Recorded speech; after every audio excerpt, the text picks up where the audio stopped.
My family, who I would miss and who would miss me, would see that I tried to have integrity and character. So I died for my family. God, nation, family. It was worth it. If you don't have something worth dying for, you got nothing worth living for. Your life is meaningless. That's the point I made, so I got on the plane, and I was scared. But I felt good. You know why? Because finally I could be afraid to fly, and nobody could make fun of me. And I'll tell you something, this was an amazing thing. It was so ironic. I got on the airplane and I actually realized I was longing for the days when the only thing you had to worry about was crashing. Suddenly, this was a good thing. Now I got to worry about the guy next to me lighting his shoe on fire. A shoe bomb. Who's teaching these people? Maxwell Smart, for crying out loud? So I got on the airplane and off I went, and that's the thing I'm trying to make. Why don't the airlines just acknowledge that we're afraid? Why don't they just be that honest? Hey, have a great trip, you'll probably make it. Because you probably will, you usually do. But what do they say? They try to make you not afraid using that patronizing statistic. Oh, it's safer to fly in a plane than drive a car. Oh, safer to fly in a plane, drive a car, safer to fly in a plane, drive a car. I'm like, yeah, what about the other stat? The one that says it's safer to crash in a car than it is in a plane. What about that one? Because that's the stat that matters. You get in a car wreck, they go, hey, anybody hurt? Get in a plane wreck, they go, hey, anybody recognizable?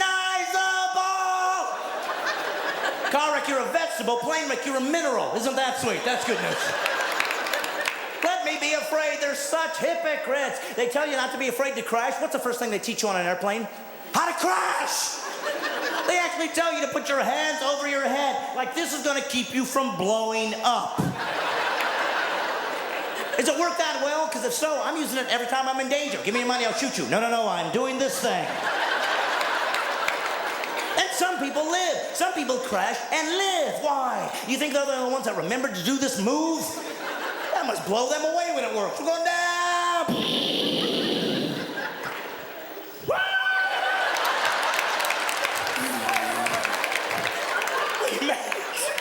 I want to get on an airplane and not be afraid. I can't. You know why? They're always teaching me how to crash. Oh, yes. Well, now, don't be afraid to crash. But if we do, we have exits everywhere. Two on the wing, two there, one there, two there. I got like a notepad. Where? What? Over the wing?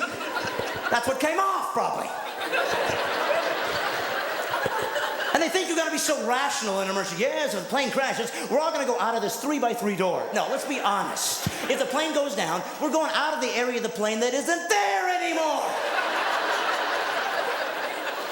And by the way, everything in an airplane actually doubles for something else. Have you ever noticed that? No matter what it is, it's something else. It's like Salvador Dali designed this thing. Well, we have a flotation device, but really it's your seat. I've never seen a guy drowning ever with a lifeguard going, throw him a chair. Guy comes surfing on a recliner. Dude, appreciate it. Cool. Man, my seat is my flotation. I'm saving my peanuts. Maybe that's my life raft. I don't know.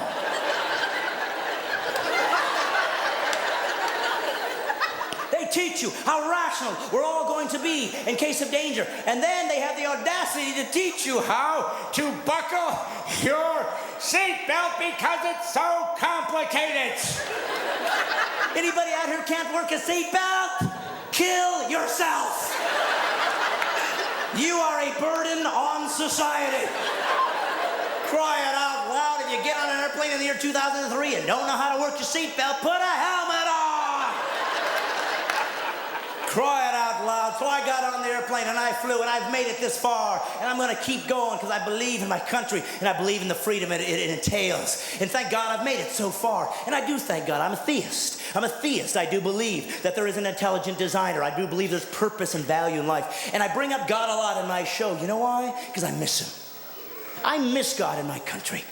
I miss him. You'll never know these things. You're 16 years old. You've grown up with spring break, not Easter break.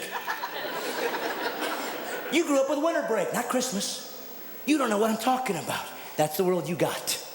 I remember when everybody cared. I remember when people used to say things like Merry Christmas to each other. Everybody said, Merry Christmas. Hey, Merry Christmas to you, Mr. Lowenstein. You know why? Because it wasn't about a religion. It was about something as a culture we thought was so valuable that we'd all do it together, even if I disagreed with the religion behind it, because it was good for all of us instead of just me. Well, what do people say now? Happy holidays. See, I just say happy holidays because I don't want to say Christmas because you don't believe in Christmas because I don't want to offend you because...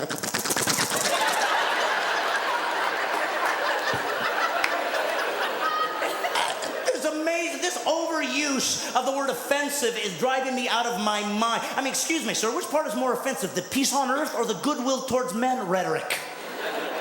It's such a disingenuous argument, it's not real. Oh yes, we want to say happy holidays because we don't want to leave anybody out. Really, how come there's a ton of holidays in February? Nobody ever says happy holidays in February, do they? They say what it is, happy Valentine's. Oh, do you believe in love?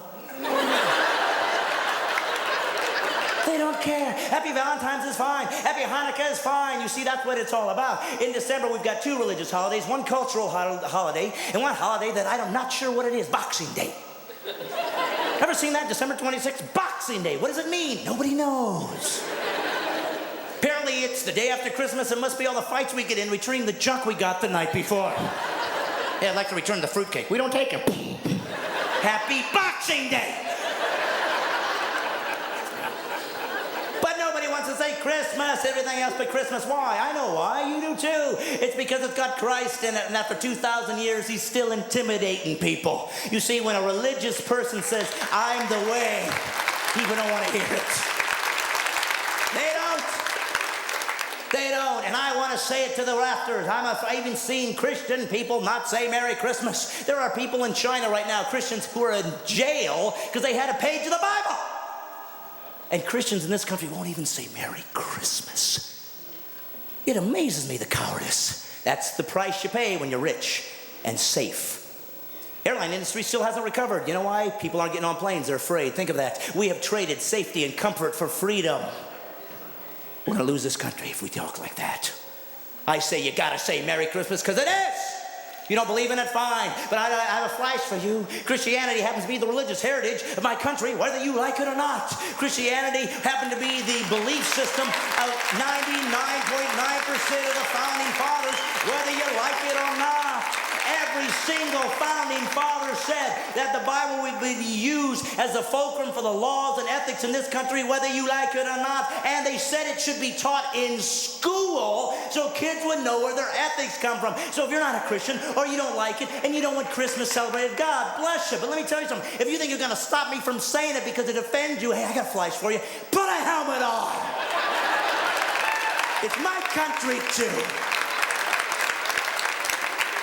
It's amazing to me what's happening out there. But it's the worldview. It's the worldview that changes the way things are. And if you're in here right now, you're an atheist and you snuck in for a free show, let me tell you something. Your holiday's coming. Your holiday's coming. You know what the second most popular holiday is in this country? Halloween. Yeah, that's how it works. Let's weigh this out. Okay, peace on earth, goodwill towards men, and boom! Equally uplifting, don't you think, folks? Oh, by the way, have you ever noticed boo's the only scare word we know? It's the only thing you ever taught to scare people is the word boo. If you didn't know boo, we wouldn't know what to do. They'd open the door and you'd be like... All we know is boo, and yet boo is not inherently scary. Watch, boo, boo, boo, nothing! So why do people that say think they did something creative? Boo, gotcha, okay? No, it's the fact you were hiding in the refrigerator. That's what got me. You could have said pretty much anything. Mikey Rancho. What do you got me? I'm not a big fan of Halloween. I'm not afraid of Halloween. I'm not scared of Halloween. There's nothing on this earth that frightens me. I fear God only. But the thing that's interesting about Halloween is I think it's an inherently flawed holiday because it doesn't work the way it's supposed to. Here's how it's supposed to work. Trick or treat. I tricked you. You got to give me candy. Woo! The problem is I wasn't tricked. They always come on the same day. I knew you were coming. No trick, hence no treat. It's too popular. The only way trick or treat would work now is if you came like in May. 3 o'clock in the morning. What is going on? Trick or treat. You got me. Okay. Woo. All right, here's a pickle. It's a different worldview. And worldviews matter. I have people that come up to me all the time and tell me about that. Oh, I don't believe in God. It doesn't hurt me. I'm not hurting anybody. Yes, you are. Every decision a human being makes affects everybody else because your worldview of God, if he exists, makes you choose certain things. And those who say he does not